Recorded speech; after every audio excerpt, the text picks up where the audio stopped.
Vietnam sejak ditangani Philippe Troussier dari Maret tahun lalu sampai sekarang ini 14 pertandingan ya di semua ajang memang menurun. Tapi di sisi lain Indonesia juga semakin kuat. Gue juga meminjam kata-kata Sintayong ya saat jumpa pers setelah pertandingan menghadapi Vietnam di GBK, bahwa dia terakhir tuh bilang, saya berpesan jangan hujat Hoki Caraka.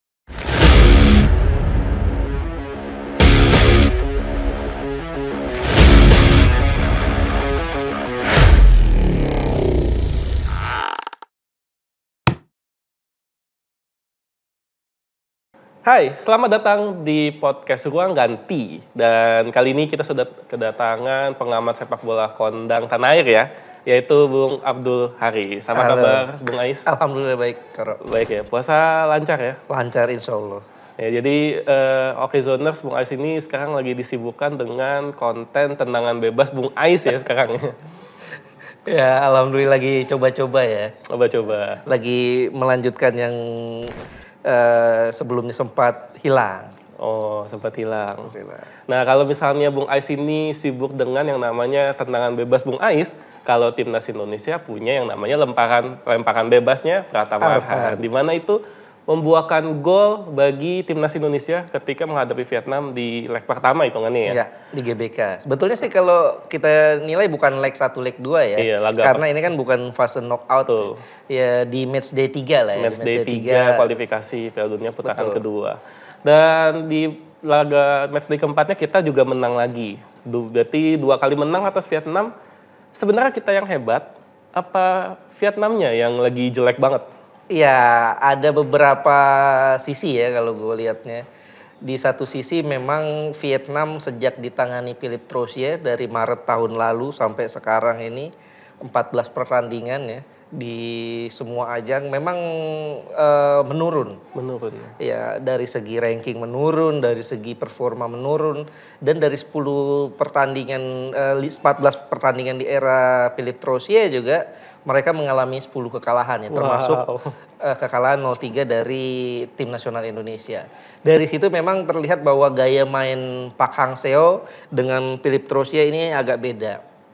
Pendekatannya beda. Kalau Park Hang-seo dia lebih mengedepankan pertahanan dulu, defense-nya kuat dulu. Biasanya dia pakai pola 5-3-2 atau 5-4-1 ya. Defense-nya kuat, serangan balik dan ngeyel. Ngotot. Selain itu juga ada provokasi.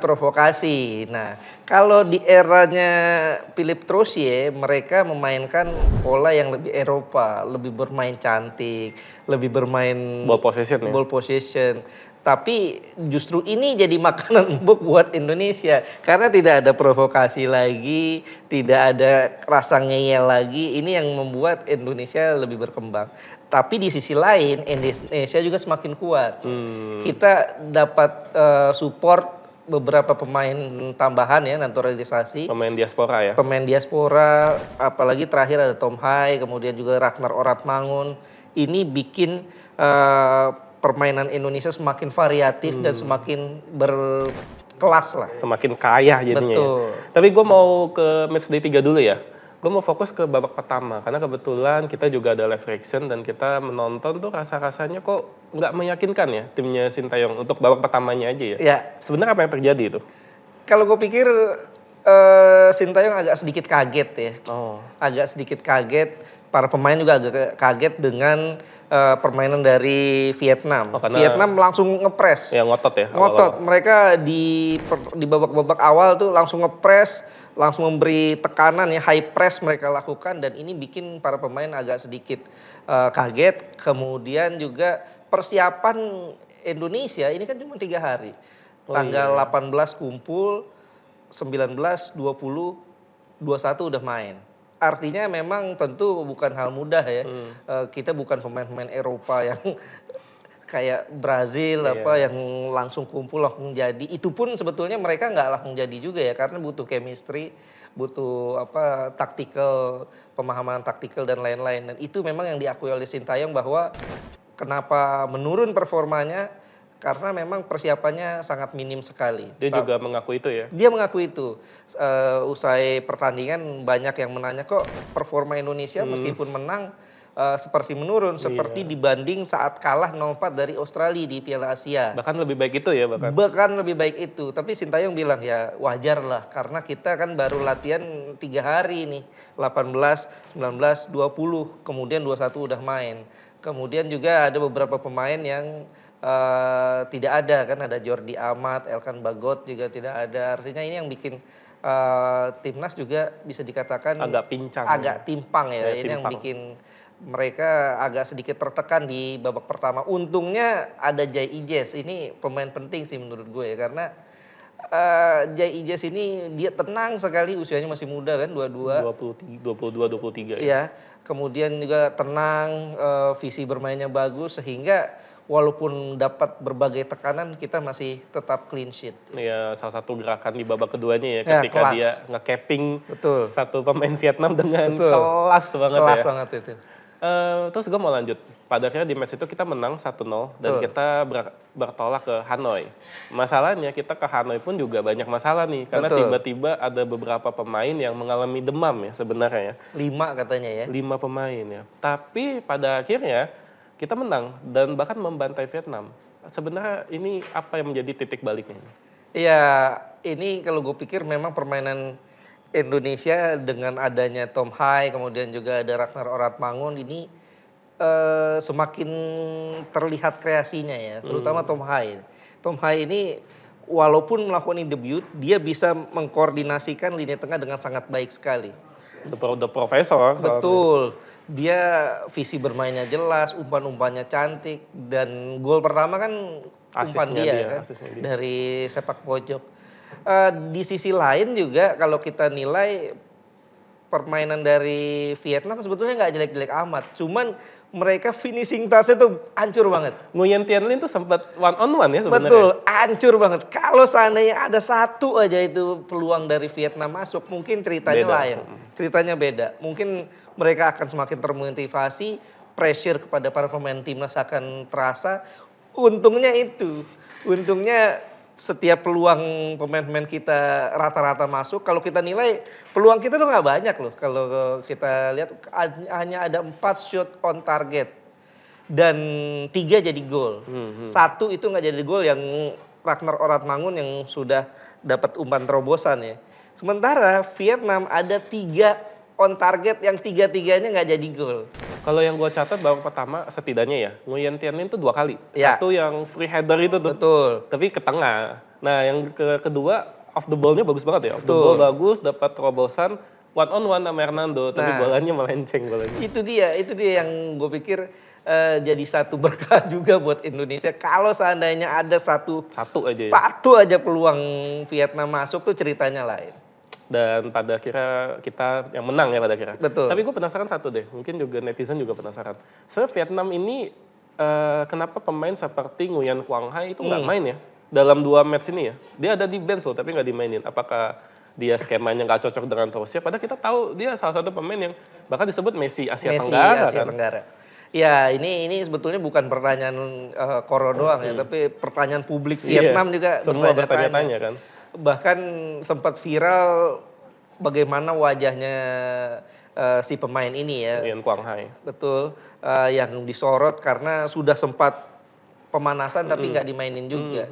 Dia sempat main di Perancis, padahal ini pemain andalannya Park Hang-seo. Nah itu dia tuh. Betul, ini yang membuat banyak orang berpikir bahwa Philippe Troussier tidak suka dengan pemain ini. Mungkin gayanya yang berbeda, atau bisa jadi memang performa si pemain tidak dalam performa terbaik, sedang menurun. Karena waktu di era Park Hang-seo kan dia lagi main di Perancis.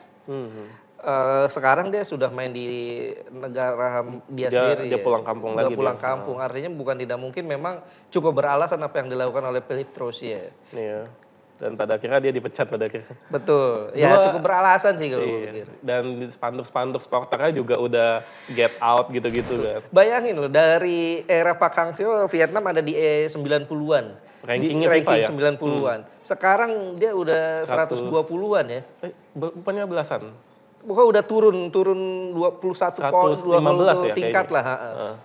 Di 20 ranking. Betul, ini Sedangkan cukup jauh. kita yang naik ya. Kita naik waktu Sintayong datang menggantikan Simon McManamy itu kita ada di 175. 175. Sekarang Sekarang kita di 134. Oke. Belum resmi 134 Belum ya. ya, karena itu masih perhitungan. Masih ya. perhitungan. Bisa jadi di 134, 135 lah. Dan satu hal yang pasti adalah kita selangkah lebih dekat ke putaran ketiga Ya. kualifikasi Piala Dunia 2026. Sebenarnya nih kalau misalnya secara bagan, secara perjalanannya Indonesia itu seperti apa? Iya, kalau Sampai lolos nanti ya? di atas kertas kita lolos lah ke putaran 3. Insya Allah kita lolos. Karena kita sisa 2 pertandingan, dua-duanya main di kandang lawan Irak, kemudian lawan Filipina di bulan Juni. Anggap aja lawan Irak kita kehilangan poin lah. Tapi kalau kita menang lawan Filipina, masa iya lawan Filipina di kandang diri kita kalah kan? Selesai ya langsung ya kita? Selesai, kita punya 10 poin. Nggak bakal kejar oleh Vietnam. Dan Vietnam pun kalau mau ngejar kan berat. Dia harus away ke Basra, ke Irak. Ini bukan tugas mudah. Irak tentu walaupun sudah aman 12 poin, nggak mau juga mereka dipermalukan di kandang sendiri. Kehilangan ini ya, mereka ranking FIFA bakal turun ya? Betul. Kemudian Vietnam akan menjamu Filipina di Hanoi. Artinya dengan kondisi itu, hitung-hitungannya di atas kertas kita lolos lah. Meskipun mungkin kita nggak boleh takabur juga ya. Betul. Jadi kita harus pelan-pelan gitu. Tapi kalau misalnya kita lolos ke putaran ketiga nih, amin ya misalnya ya. Itu gimana nanti perjalanannya selanjutnya? Di putaran 3 itu ada 18 tim nanti yang lolos. 18 tim, oke. Iya, dari 9 grup kan 2 juara grup dan runner up yang lolos. Itu 18 tim dibagi 3. Jadi 6 ya masing-masing grup? 6. Kemudian 2 tim teratas, juara dan runner up grup. Artinya ada 6 jatah tiket 6 jatah. langsung lolos ke Piala Dunia. Amerika, Meksiko dan Kanada. Ya, kita sebut Amerika lah. Oke. United 2026 ya kalau nggak salah itu. Jadi dari putaran 3 itu ada 6 yang bakal lolos langsung. Nah, apakah Indonesia bisa berpeluang? Ini agak secara realistisnya agak berat. Karena biasanya dalam kondisi seperti itu ada Korea Selatan, kemudian belum lagi Jepang, Qatar, Australia, Irak, Iran, Australia, Arab itu udah 7. Itu udah 7. Belum Yordania ya. Yordania lagi naik ya. Betul. Tapi kita bisa berharap dari putaran 4. Berarti kalau syaratnya kita lolos ke putaran keempat? Putaran ketiga itu 1-2 lolos langsung ke Piala Dunia. 3-4 peringkat ketiga dan keempat itu lolos ke putaran keempat. Artinya kan nanti ada 6. Oh iya ada 6. Karena ada 3 grup tadi 3 grup, 3-4 itu ada 6 tim di putaran keempat. Nanti dibagi 2 grup. Berarti sama masing-masing grup 3 benar. 1 grup 3. Juara grupnya akan lolos lagi ke Piala Dunia. Artinya kan sudah berapa tuh? 8 ya? 8 tiket. 8. Nah disitulah Indonesia bisa berharap dapat tiket dari sana. Atau mungkin kita jadi runner up di yang putaran keempat, kita tanding lagi buat putaran kelima kan? Betul, itu agak berat tapi. Karena kalau kita tidak bisa juara grup di putaran 4, itu kita minimal jadi runner up. Runner up itu nanti akan diadu. Grup 1 dan grup kedua akan diadu sama-sama runner up untuk mewakili siapa yang tampil di playoff interkontinental. Nah itu tuh yang masalah itu ketemunya ya. kan nanti bisa jadi tim-tim dari Amerika Selatan. Kalau ketemunya Oseania mungkin masih bisa mungkin. Enggak mungkin juga kayaknya. Ya. Kemungkinan kita ketemunya bisa jadi Amerika Latin, Kolombia, Chile, Peru juga nggak gampang. Peru bisa jadi itu susah pastinya.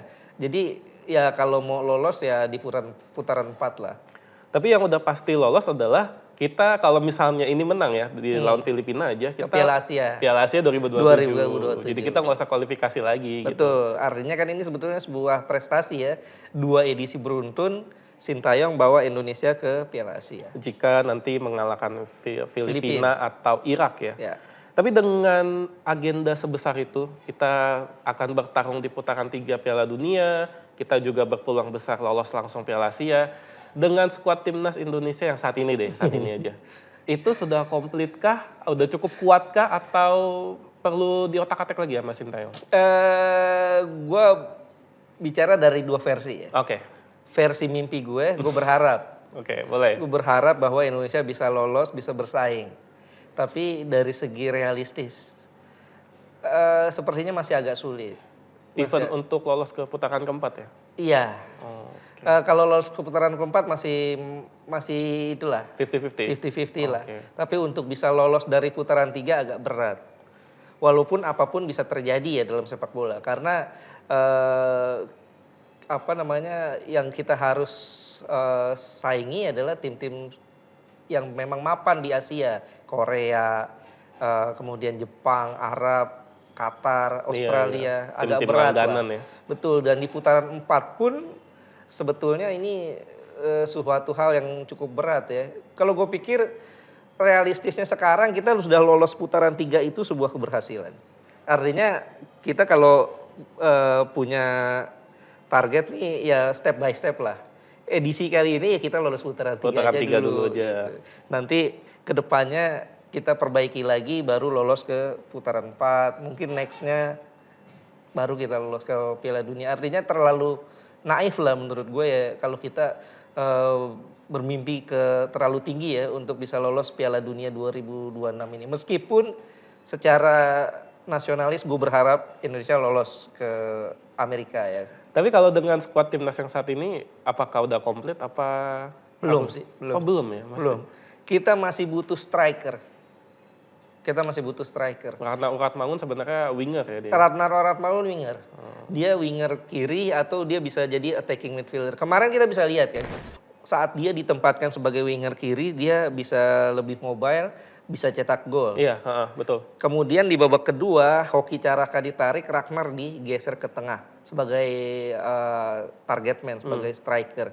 Kemudian ada Egy yang masuk di sayap dan Witan ya. Witan ya.